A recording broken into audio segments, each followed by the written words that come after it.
Baik, selamat siang pemirsa, kembali lagi bersama saya Ji dan Syarul dalam laporan pembelajaran pada minggu kali ini. Jadi di pekan ini kami telah menyelami dunia pers yang dinamis, jadi membedah jurnalisme dan kebebasan pers melalui lintas sejarah, regulasi, hingga kode etik jurnalistik yang menjadi jantung profesinya. Jadi materi yang disajikan oleh kelompok saya, oleh kelompok 2 pada minggu kali ini, saya sendiri membawakan tentang regulasi pers, dan teman-teman saya sejarahnya, ada yang membawakan kode etiknya. Kita akan bahas tentang pemahaman tentang pilar keempat demokrasi ini. Jadi berikut adalah poin-poin yang dibahas. Yang pertama itu hakikat dan elemen dasar jurnalisme.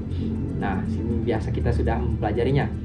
Studi kami diawali dengan definisi dasar jurnalisme yang berasal dari kata jour, catatan, atau artinya itu catatan harian dalam bahasa Prancis.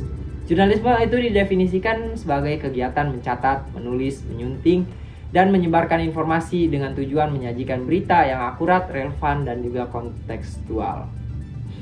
Fondasi dari praktik ini ditopang oleh 10 elemen esensial. Di antaranya adalah kewajiban utama untuk menyampaikan kebenaran, loyalitas pertama yang harus diberikan kepada warga, disiplin verifikasi sebagai pembeda utama dari bentuk informasi lainnya.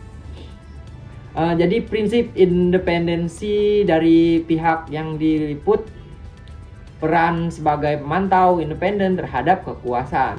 Nah, selanjutnya lintas sejarah pers di Indonesia dan juga dunia.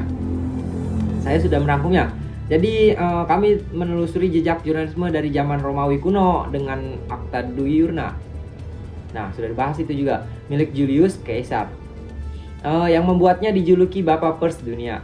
Sejarah global juga mencatat kehadiran surat kabar cetak pertama di Cina pada tahun 911 Masehi. Ya, seperti itu. Bernama King Pao. Dan koran cetak modern oleh Gutenberg di Jerman pada 1457. Nah, yang ketiga itu regulasi dan kebebasan pers di Indonesia. Lahirnya Undang-Undang Nomor 40 Tahun 1999 menjadi tonggak sejarah kebebasan pers di Indonesia.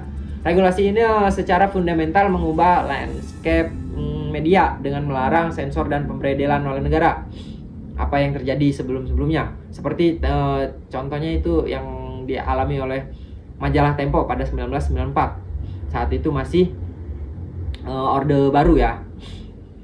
Beberapa poin kunci dari undang-undang ini adalah jaminan kebebasan. Pasal 4 menegaskan bahwa kebebasan pers itu dijamin sebagai hak asasi warga negara. Tanggung jawab kebebasan ini diimbangi dengan tanggung jawab untuk menghormati norma agama, asas praduga, tak bersalah, dan juga melayani hak serta hak koreksi. Peran Dewan Pers itu dibentuk sebagai lembaga independen untuk melindungi kemerdekaan pers, mengawasi kode etik, dan juga memediasi sengketa. Nah, ada juga sanksi pidana. Terdapat sanksi pidana itu bagi siapapun yang menghalangi kebebasan pers dengan ancaman penjara maksimal 2 tahun ataupun denda 500 juta. Nah, materi selanjutnya yaitu kode etik jurnalistik sebagai pedoman moral. Nah, di luar hukum formal, wartawan berpegang pada kode etik jurnalistik (KEJ) sebagai landasan moral dan pedoman perilaku profesional. Jadi fungsi utama kode etik jurnalistik ini adalah menjaga independensi pers, terus melindungi hak-hak individu seperti privasi, menjamin akurasi berita untuk melawan hoax, dan juga membangun kredibilitas media. Nah, seperti itu tuh. Terus implementasi kode etik jurnalistik dalam praktik sehari-hari itu menuntut wartawan untuk akurat dan juga berimbang, menyajikan berita yang benar, berimbang, dan tidak mencampur adukan fakta dengan opini yang menghakimi. Seperti subjek berita tidak menyebut identitas korban kejahatan susila, terus melindungi identitas anak pelaku kejahatan, serta menghormati kehidupan pribadi narasumber. Nah, seperti itu. Profesional, tidak menerima suap, menghormati ketentuan embargo, dan juga wajib melayani hak jawab serta hak koreksi. Nah, yang terakhir, dari pemaparan yang saya sampaikan, dari rangkuman-rangkuman yang saya jelaskan tadi, menjadi sangat jelas bahwa jurnalisme itu adalah profesi yang memikul tanggung jawab yang besar. Sebagai penyampai informasi yang akurat dan pilar demokrasi, kehadiran Undang-Undang Pers nomor 40 tahun 1999 ini menjadi penegas kebebasan sekaligus tanggung jawab pers. Sementara itu, kode etik jurnalistik itu berfungsi sebagai kompas moral yang menjaga integritas dan kredibilitas wartawan di mata publik. Dengan penerapan keduanya secara konsisten, pers dapat terus menjalankan perannya sebagai pengawas kekuasaan dan sarana edukasi bagi masyarakat. Jadi demikian laporan dari pembelajaran pada pekan ini. Saya Jidan Syarul melaporkan untuk Anda. Terima kasih.